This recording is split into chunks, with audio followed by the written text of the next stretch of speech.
Assalamualaikum warahmatullahi wabarakatuh.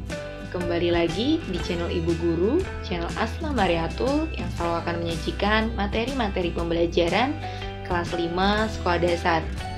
Kali ini kita masih ada di tema 8, tapi kita lanjut ke subtema yang kedua, yaitu perubahan lingkungan. Pembelajaran 1, 2, dan 3. Simak baik-baik ya. Ya, anak-anak, yang pertama akan kita bahas adalah hutan dan ketersediaan air. Pernahkah kalian membayangkan anak-anak bagaimana hidup tanpa air? Air merupakan salah satu sumber kehidupan yang penting bagi makhluk hidup. Tanpa minum, manusia bisa meninggal. Sumber air yang kita minum itu berasal dari dalam tanah, anak-anak. Lalu, tahukah kalian bagaimana air bisa tersimpan di dalam tanah? Ya, mari kita bahas satu persatu apa itu air tanah. Anak-anak, air tanah adalah sejumlah air di bawah permukaan bumi yang dapat dikumpulkan dengan sumur-sumur, terowongan, sistem drainase, atau pemompaan. Peranan air tanah sendiri adalah menjaga keseimbangan dan ketersediaan bahan baku air. Nah, ini dia anak-anak contohnya air tanah yang berasal dari sumur. Lalu anak-anak, bagaimana peran hutan dalam menjaga ketersediaan air? Salah satu peran hutan adalah mengendalikan daur air. Dalam hal ini, hutan berperan sebagai daerah resapan air. Kemudian anak-anak, akar tumbuhan di hutan juga mampu memperkuat struktur tanah. Saat hujan turun, air akan terserap dan tersimpan di dalam tanah. Air yang tersimpan dalam tanah akan menjadi air tanah. Dan tentu saja anak-anak, hutan adalah sumber kehidupan dan memberikan banyak manfaat bagi manusia. Salah satunya adalah sebagai sumber cadangan air tanah. Oleh karena itu, keberadaan hutan harus dijaga kelestariannya. Berdasarkan keberadaannya, air di bumi terbagi menjadi dua macam, yaitu air permukaan dan air tanah. Nah, yang pertama akan kita bahas adalah air permukaan. Apa itu air permukaan, anak-anak? Air permukaan adalah air yang biasa kita temukan di permukaan. Lalu, apa saja yang termasuk ke air permukaan itu? Yang pertama adalah laut. Anak-anak, laut adalah kumpulan air asin dalam jumlah banyak dan luas yang menggenangi dan membagi daratan atas benua dan pulau. Laut menyimpan kekayaan di dalamnya seperti berbagai jenis ikan, mutiara, dan barang tambang. Berikutnya yang kedua adalah danau. Anak-anak, apa itu danau? Danau adalah daratan yang cekung. Kata kuncinya cekung ya. Dan terisi oleh air. Nah, pada umumnya danau relatif luas anak-anak. Biasanya digunakan untuk usaha perikanan, tempat rekreasi, menyuplai kebutuhan air, dan sebagainya. Berikutnya yang ketiga adalah sungai. Apa itu sungai? Sungai adalah aliran air yang memanjang dan mengalir secara terus-menerus dari hulu atau sumber menuju ke hilir. Ada juga sungai yang terletak di bawah tanah yang disebut sebagai underground river. Berikutnya yang keempat adalah rawa. Rawa adalah daratan yang rendah dan digenangi oleh air yang umumnya terdapat di daerah dataran rendah atau sepanjang tepi pantai. Itu backgroundnya Bu Asna, merupakan sebuah pemandangan alam di mana di sana ada sungai. Bisa sungai, bisa danau ya anak-anak. Kalau bentuknya cekung itu berarti danau. Nah, anak-anak, setelah kita belajar tentang air permukaan, kita lanjut ke air tanah. Apa itu air tanah? Air tanah merupakan air yang berada di bawah permukaan bumi, yang tersimpan di bawah permukaan bumi. Air tanah berasal dari air hujan yang turun ke bumi. Nah, ini dia anak-anak gambaran dari air tanah. Kalian bisa lihat bagian-bagiannya, mulai dari mata air, sumur yang menuju ke atas itu sumur ya. Kemudian lapisan air tanahnya, akuifer, batuan tidak tembus air, serta patahan. Nah, ini dia anak-anak, akuifer itu adalah bagian yang sangat penting karena mengalirkan air tanah yang dapat kita manfaatkan untuk kebutuhan sehari-hari.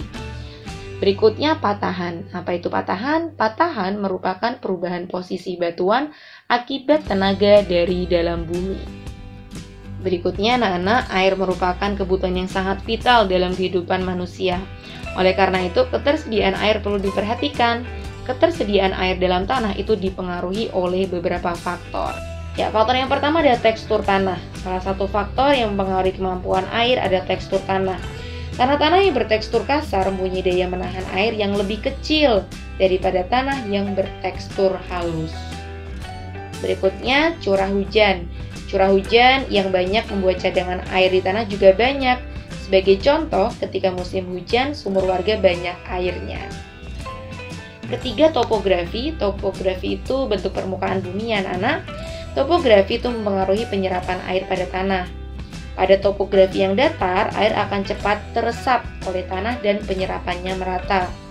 Namun sebaliknya, pada topografi lereng, air yang terserap oleh tanah akan lebih sedikit karena air bergerak bebas.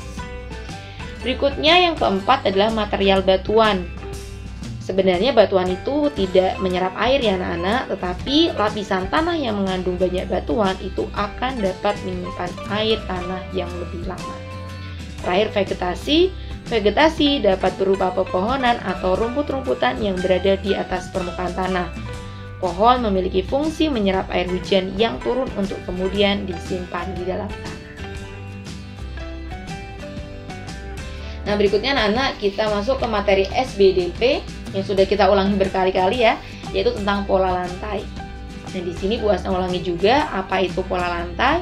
Pola lantai adalah pola denah yang dilakukan oleh seorang penari dengan perpindahan, pergerakan, dan pergeseran posisi dalam ruang untuk menari. Nah, ini adalah arah-arah yang digunakan para penari untuk bergerak. Contohnya yang A ya, yang A itu penari bergerak melalui garis lurus ke depan. Kemudian yang B, penari bergerak melalui garis diagonal. Dengan gambar yang C itu, penari bergerak melalui garis horizontal. Yang D, penari bergerak melalui garis diagonal. Kemudian yang E, penari bergerak melalui garis lurus ke depan. Dan yang F, penari bergerak melalui garis lingkaran.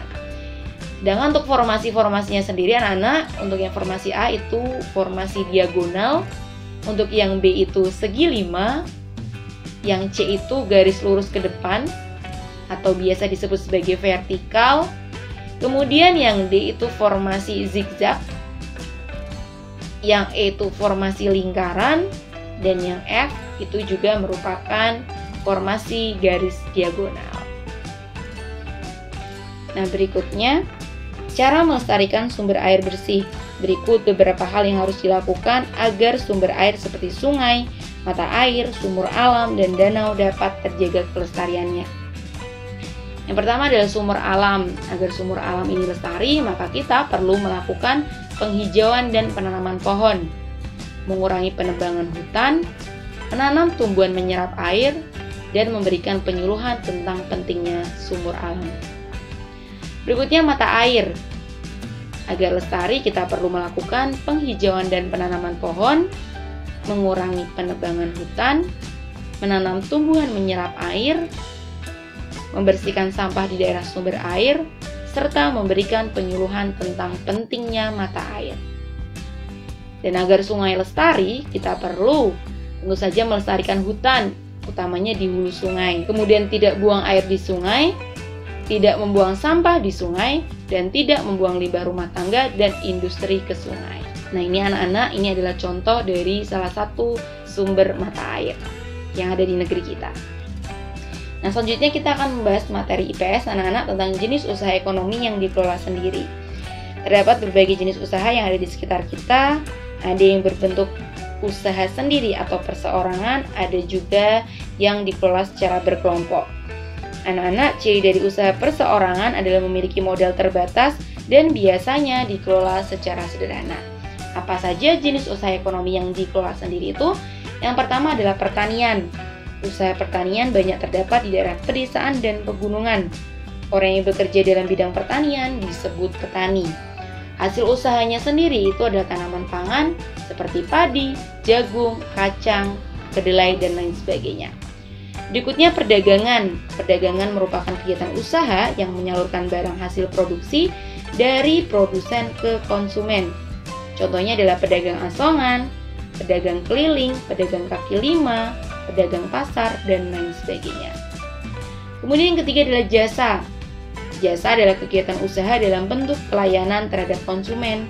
Banyak usaha jasa yang dikelola secara perorangan seperti usaha salon, bengkel, potong rambut, dan lainnya. Terakhir adalah industri kecil. Usaha industri kecil adalah kegiatan usaha mengubah bahan baku menjadi bahan jadi atau bahan setengah jadi yang dikelola oleh perseorangan. Jenis industri kecil biasanya itu adalah industri kerajinan tangan, seperti keramik, souvenir, tembikar, anyaman, dan mebel. Terakhir anak-anak, keunikan desa Baduy. Nah ini adalah gambar dari suku Baduy. Anak-anak, desa Baduy itu terletak di Provinsi Banten. Desa ini dihuni oleh suku Baduy, ada Baduy luar, Baduy dalam. Suku Baduy luar itu masih mau berinteraksi dengan dunia luar, sedangkan sebaliknya kalau Baduy dalam itu tidak bersedia untuk berinteraksi dengan dunia luar. Anak-anak, suku Baduy sendiri itu merupakan suku yang sangat menghargai kelestarian alam. Rumah-rumah masyarakat desa Baduy itu terbuat dari bambu dan tertata rapi. Sungai yang mengalir di permukiman juga sangat jernih karena suku Baduy sangat menghargai alam. Anak-anak, itu dia materi kita hari ini. Semoga bermanfaat. Kita jumpa di video selanjutnya. Wassalamualaikum warahmatullahi wabarakatuh.